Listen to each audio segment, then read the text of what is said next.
Hi, my name is Petra, and I'm going to give you a little information about the pink ribbon today. Over 59,000 women die every year in North America of breast cancer. Dr. Oliver, director of Cancer Risk Clinic in Chicago, states that just because we're women, we get breast cancer and we can die from it. And nobody knows exactly what lifestyle causes the disease. And we all know the pink ribbon. We've seen it every October. It comes out really big, ranging from a pink handgun to gasoline. Barbara Brenner, executive director of Breast Cancer Action in San Francisco, she says marketing is a phenomenon unique to capitalism. It causes, if you as a company associate a product to a cause where a lot of people are interested in, helping out. Mind you, there are people in the company deeply, they want to really help the issue, but if you associate it to the cause, it sells better. She goes on to say if people knew about what was happening, they'd be really pissed off. And they should be. In North America, 8% of the household buying decisions are made by women. You don't have to look far and find pink products all over the shelves, especially in October. Dr. Samantha King, a PhD, the author of the Pink Ribbon Ink, she was actually amazed when she started doing the research for her book in 1998. She had no idea about how many pink ribbon or pink things were available to us for the breast cancer. In 1940, a woman's risk of having to get breast cancer was 1 in 22. In 2011, it's 1 in 8. Yes. Dr. Susan Loves, she's from the Love Research Foundation, says she stopped doing surgery. She did it for about 20 years because she has found that things really didn't change. Over the past 20 years, they're still doing the same things: surgery, radiation, and chemotherapy. Maybe slightly different, maybe a little bit less surgery, maybe a little bit more chemotherapy, but pretty much the same things, and she's been known to call it slash, burn, and poison, which are very crude ways of dealing with the disease. That's what you do when you don't understand it. She wanted to get more involved in really finding out how to cure the disease. Especially in October, there's a lot going on, in the awareness of breast cancer.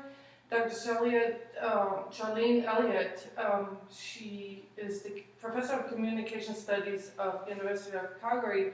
She's asking, what really does affect change when you light up the Niagara Fall for 24 hours in pink?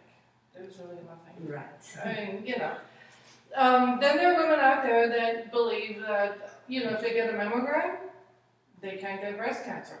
They'll end up with breast cancer and they say, well, I got my mammogram. Why am I ending up with breast cancer? It's because we, simply just gave them the wrong idea.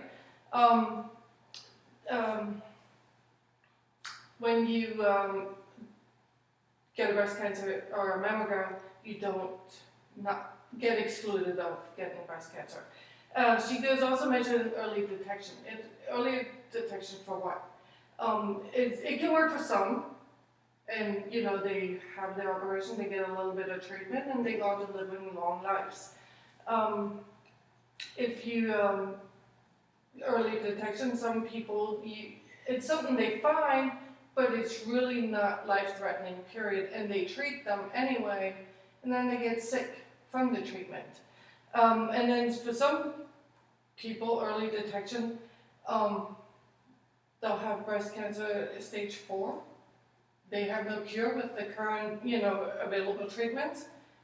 Doesn't matter when we find them, there's nothing they can do for them. Ambassador Nancy Brinker, the CEO of the Susan G. Komen for the cure of breast cancer, she states donated well over $1.5 million 600 million has gone to basic clinic research. Yoplait, the yogurt that we eat, donates 10 cents of every lid that you send in. So if you eat 3 cups of yogurt for the time period that this promotion is going on, 3 to 4 months, and send all of the lids in, you donate $34. Really? Just send a check. That's what Barbara Brenner says. In the movie Pink Ribbon Ink, there's a vacuum cleaner in pink. So you wonder, is the company spending more money on its Clean for the Cure ads than it's donating for the cause? Or is the company exploiting breast cancer to boost profits? Barbara Brenner's favorite American Express had a campaign. It said every dollar counts for finding the cure. So it said, for every purchase you make, we're going to donate money. So they went into the fine prints, and it says, for every purchase you make with participating retailers, they donate 1 penny. Oh my gosh. 1 penny. If you purchase a coat for $1,000, they donate 1 penny. If you purchase an item for $10, they donate a penny. But they say every dollar counts. So they brought up, the campaign, and they stopped it because it was a fraud. I mean, not a fraud, but they stopped the campaign. So Ellen Leopold, a writer and social critic, states, it is extremely puzzling to her that of all these organizations that donate money, they brag about giving money to research. Instead of saying what has come out of the investment, they tell you how much money they put into the cause. In our mind, they have very little to show for it, and it doesn't go beyond the status quo. They go with the flow, and the flow is toward looking at research that will have a marketable product at the end, something which can improve survival by, say, 3 weeks. And the company that comes up with it, they enjoy the slight edge because of that slight improvement of survival. They're going to be interested in prevention, but this is how capitalism works. They're looking for markets and expanding their markets, and their understanding of how this works would be to medicalize women. They're not interested in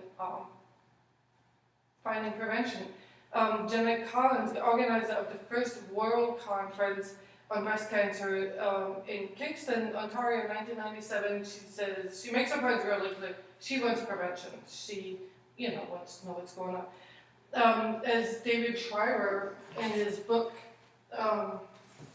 Anti-Cancer, The New Way of Life, he's mentioning about the BRCA1 and BRCA2 carriers, the genes that you can carry, and it terrifies the women because 80% of the chances of having breast cancer when you carry these 2 genes. But research of Dr. Taris Gardarian and his team observed that you can actually lower the risk by eating a lot of fruits and vegetables. If you eat 27 different kinds of fruits and vegetables in a week, you lower your risk of getting breast cancer with the gene of the BRCA by 73%. Charlotte Gerson, she is her father is the one that really came up with the Gerson therapy. She says incorrect allopathic cancer treatments have been employed for almost a half a century to attack tumors without correcting the underlying cause that stimulates the development. Education is key for sure. Preventing from getting the disease, of course, is optimum.